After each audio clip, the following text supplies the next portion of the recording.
प्रभु हम पे कृपा करना, प्रभु हम पे कृपा करना, प्रभु हम पे कृपा करना, प्रभु हम पे दया करना।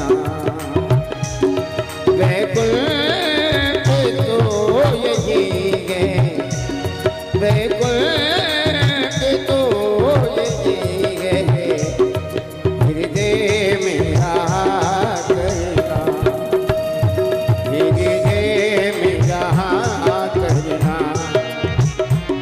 प्रभु हम पे कृपा करना, प्रभु हम पे दया करना।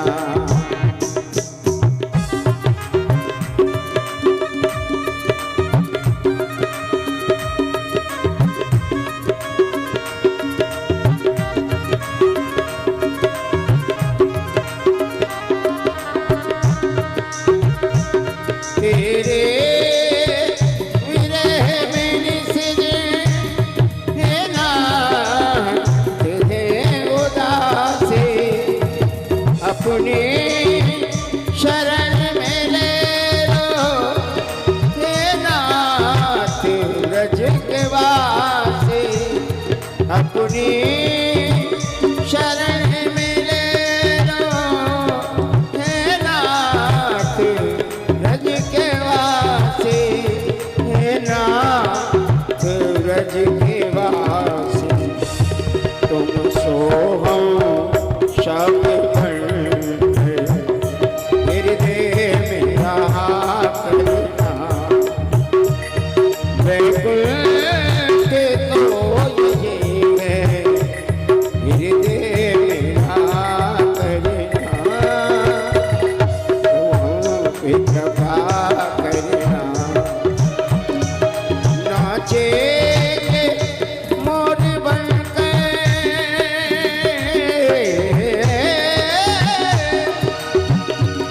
नाचे मोर बनकर, हे नाथ तेरे द्वारे, हे नाथ खड़े रहियो वन के मेघ तारे, वन के मेघ तारे।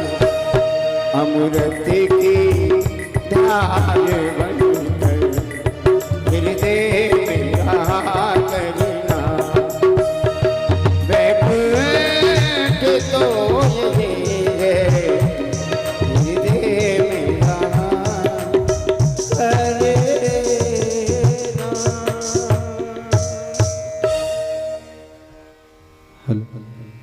बोली बाके बिहारी लाल की। आप सब बड़भागी हैं, हम लोग सब बड़भागी हैं जो कार्तिक मास के उपलक्ष्य में हम ये दिव्य अमृत धारा जो हमारे महाराज श्री के मुखारबिंद से चल रही है, हम और आप लोग श्रवण कर रहे हैं, इस चीज़ का अवगाहन कर रहे हैं, जिससे हम लोगों के जीवन में कोई कष्ट तो आएगा नहीं, पर हमारे पूर्वजों को भी कोई कष्ट नहीं मिलेगा। और हमारे पूर्वज इस दिव्य दर्शन को देख करके प्रसन्न होते हैं और हम पर आशीर्वाद करते हैं। ऐसी हम सबको कामना महाराज श्री से करनी है, हाथ जोड़ करके, कि आप ऐसा ज्ञान हमें प्राप्त करवाएं कि जिससे हमारे घर का और हमारे जन का कल्याण हो। और मैं एक बार कहना चाहूँगा, ये विश्व स्नेह राधा चैरिटेबल्स के माध्यम से आप सब लोग इस कथा को YouTube चैनल के माध्यम से आप लोग देख रहे हैं, सुन रहे हैं और इसका अवगाहन भी कर रहे हैं। तो ये सभी ग्रामवासियों की श्रीमद् भागवत कथा है, किसी विशेष व्यक्ति की ये कथा नहीं है कि जिससे कोई एक करवा रहा हो, आप सब करवा रहे हैं। आप सब इस कथा के यजमान हैं, आप सब का सहयोग है, आप सब लोग यहाँ पर बढ़ चढ़ करके आप लोग भाग लीजिए, यजमान बनिए और अपने घर के कार्य का जो कार्य हैं घर के, उनको निपटा करके आप सब यहाँ पर आइए और महाराज श्री के चैनल से जुड़िए, महाराज श्री के साथ से जुड़िए, महाराज श्री की वाणी से जुड़िए। आप लोगों का कार्य है जुड़ना, और जब आप लोग जुड़ जाएंगे तो महाराज श्री का कार्य है आपको प्रभु के मार्ग तक पहुँचाना। आप सब लोग पहुँच जाएंगे। तो आशा नहीं, कामना भी करूँगा ठाकुर जी से कि आप लोग इस यंत्र के माध्यम से आप लोग जहाँ तक भी इस आवाज़ को सुन रहे हैं तो आप शीघ्र अति शीघ्र यहाँ पर आएँ और इस कथा में हर्ष और उल्लास के साथ में महाराज जी की अमृतमयी वाणी को सुने। और आप लोगों के यहाँ पर ये कार्य हर साल होता है और ये सबसे बड़ी सौभाग्य का विषय है कि महाराज श्री ने हमारे जन के कल्याण के लिए, हमारे खुद के कल्याण के लिए हर वर्ष यहाँ पर श्रीमद् भागवत कथा का हम लोगों को श्रवण, पठन और पाठन करवाते हैं। हम लोग बड़भागी हैं, हम लोग धन्य, हमारे पूर्वज धन्य हैं जो ऐसे महाराज श्री का सानिध्य हम लोगों को यहाँ पर प्राप्त हो रहा है। और आइए अब हम लोग शांति से बैठें और शांति से बैठ करके महाराज श्री के साथ दोनों नेत्रों को बंद करके भगवान का मंगलाचरण करें और भगवान आपकी मनोकामनाओं को जरूर पूरा करेंगे। आइए पूज्य महाराज श्री के साथ चलते हैं। बोल बांके बिहारी लाल की। श्री राधे श्री राधे श्री राधे राधे राधे श्री राधे श्री राधे श्री राधे श्री राधे श्री राधे जय श्री राधे श्री राधे जय श्री राधे श्री राधे श्री राधे।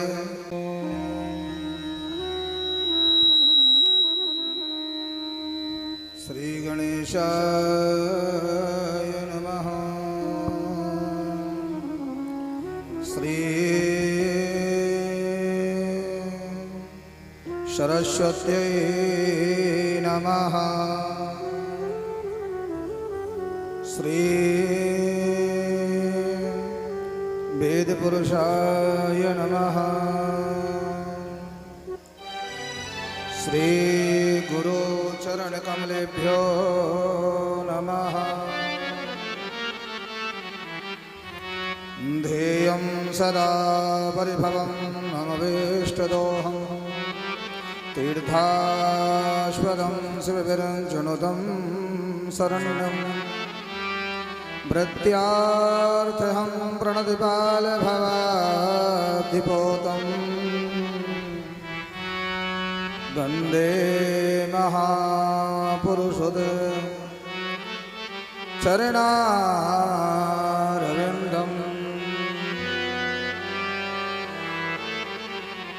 गुरुर्ब्रह्मा गुरुर्विष्णु गुरुर्देव महेश्वर गुरु साक्षात् परब्रह्म तस्मै श्री गुरवे नमः। वराहपीडं नटवरवपुः कर्णयो कर्णिकारं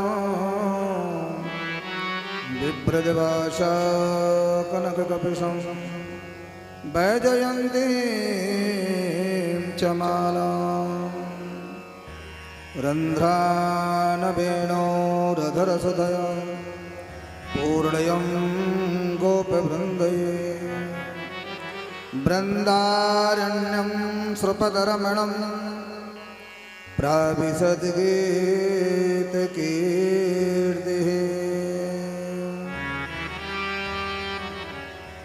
मूकं करोतु वाचालं पङ्गुं लङ्घयते गिरिं यत्कृपात्महं वन्दे परमानन्दमाधवम्।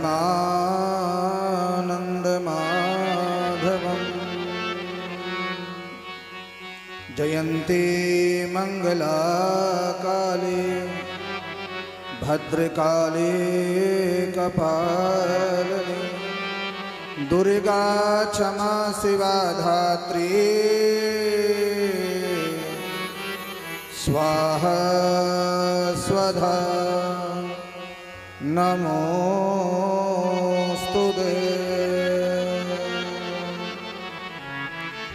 वक्रतुंड महाकाय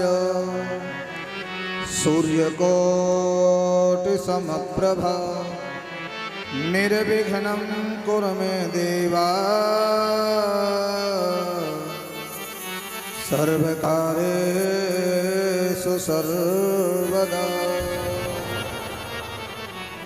राधा मेरी स्वामिनी मैं राधे जी को दास जन्म जन्म मोह दीजियो श्री वृंदावन वास। बरसाने की राधिका नंदगाम के श्याम इन दोनों के चरणों में कोटि कोटि प्रणाम।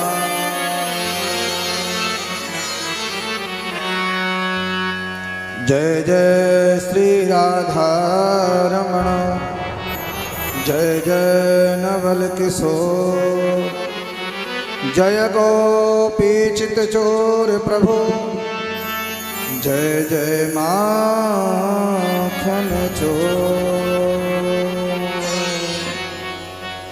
जय जय माखन चोर।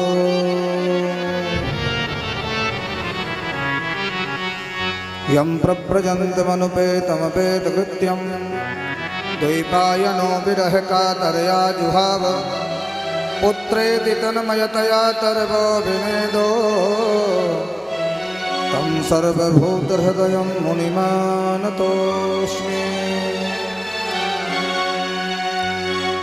परम मंगलमय परात्पर अखिलेश्वर आकारे करुणालय भक्तवांछा कल्पतरु तरण्यत बिरिंदित पीताम्बरधारी भगवान श्री बालकृष्ण लाल की वांग्मयी प्रतिमूर्ति श्रीमद्भागवत महापुराण। प्यारे प्रभु प्रेमियों, श्रीमद्भागवत सप्ताह ज्ञान यज्ञ का आज इस पवित्र नगरी में कार्तिक मास में तृतीय दिवस शुभारंभ हो रहा है।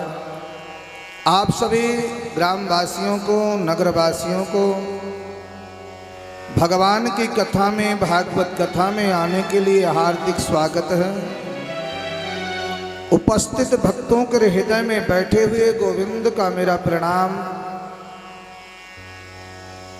आप सभी आए हैं प्यारे तो प्रेम से बैठ कर के भगवान की कथा श्रवण करें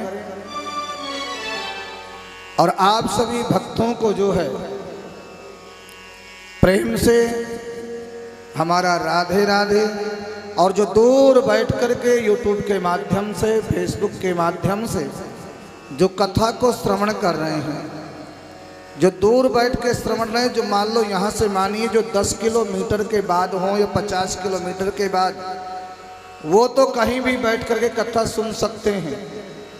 लेकिन नगरवासियों को ग्रामवासियों को भगवान की कथा में बैठ के ही सामने बैठ कर के जहाँ तक भगवान की कथा का दर्शन हो सके, जहाँ तक व्यास जी की नज़र जा सके, उस दायरे में बैठ कर के कथा को श्रवण करना चाहिए, तभी फल प्राप्त होता है। भगवान का दर्शन होता रहे, ठाकुर जी का दर्शन होता रहे, उस दायरे में बैठ कर के भगवान की कथा को श्रवण करना चाहिए। और प्यारे, तुम कितना प्रयास करो कि हम गृहस्थी से छुटकारा मिल जाएगी, कभी आपको छुटकारा मिलने वाला नहीं है। कभी भी आप छुटकारा नहीं पा सकते। और हाँ, आप छोड़ने का प्रयास भी करो ना कि हमारा घर से मोह छूट जाए या घर से हमारा छुटकारा मिल जाएगा, नहीं मिल सकता प्यार। कितना प्रयास करना, क्यों? ग्रह कारज नाना जंजाला, गृहस्थ जीवन में नाना प्रकार के जंजाल हैं। तुम नहीं, मैं नहीं, संत क्या, ज्ञानी क्या, कोई भी प्राणी है, भगवान की माया से बचना बड़ा असंभव है प्यारे। किसी भी महीने में देखना, कितने वर्ष के आप हो जाना, विचार करना, 50 वर्ष के है जाओ, 100 वर्ष के है जाओ, 100 वर्ष पार कर जाओ, फिर भी आप जो है घर से छुटकारा नहीं मिल सकता।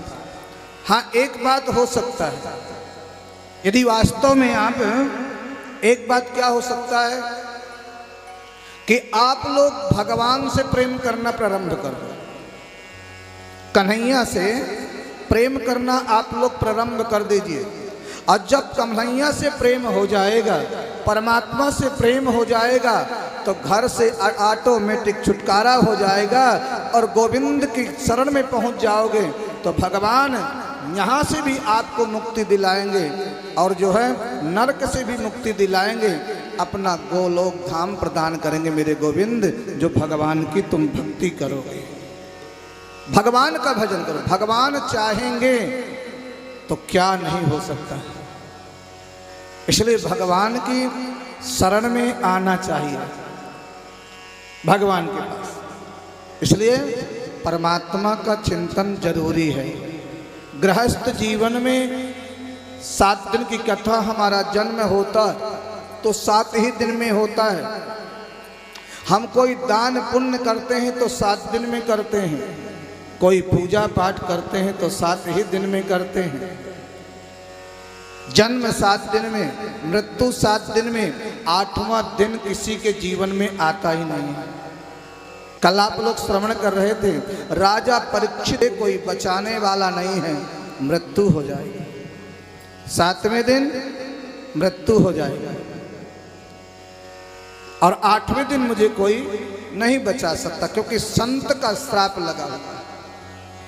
राजा परीक्षित ने सब कुछ छोड़ दिया, सब कुछ, अपना वैभव, अपना धन, अपनी संपत्ति, सब कुछ छोड़ करके, और वो तो राजा थे महाराज, कितना बहुत कुछ छोड़ना पड़ा होगा, बहुत कुछ। इसलिए थोड़ा सा इको कम, इसलिए महाराज छोड़ना बड़ा असंभव है। भगवान का भजन करने लग जाओगे, भगवान से प्रेम हो जाएगा तो जरूर आप परमात्मा जो है अपना निज धाम प्रदान कर देते हैं। और हाँ, संपूर्ण सुख चाहिए तो भगवान की छत्र छाया में आ जाए। आपने देखा होगा गर्मी कहाँ पे होती है? जहाँ वृक्ष नहीं होते, जहाँ छाया नहीं होती, जहाँ एसी और कूलर की सुविधा नहीं है, वहाँ गर्मी होती है। नंगे पैर चलने की भी आदत डाला करो, गर्मी में रहने की भी आदत डालिए, धूप में भी चलने की आदत डालिए, धूप में भी। और जहां पर महाराज वृक्ष होंगे, वनस्पति होंगे, वहां गर्मी नहीं होती है।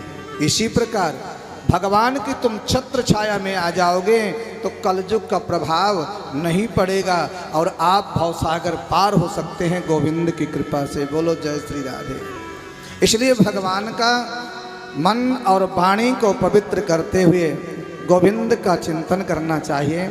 आइए, कल राजा परीक्षित को श्राप लगा, राजा परीक्षित गंगा तट पर बैठे हैं, सभी संतों को, महात्माओं को प्रणाम कर रहे हैं, वंदन कर रहे हैं, सबको प्रणाम कर रहे हैं, सबके चरण धो रहे हैं और चरण धो करके चरणामृत लग रहे हैं। राजा परीक्षित पूजन कर रहे हैं, किया सुखदेव जी महाराज का पूजन किया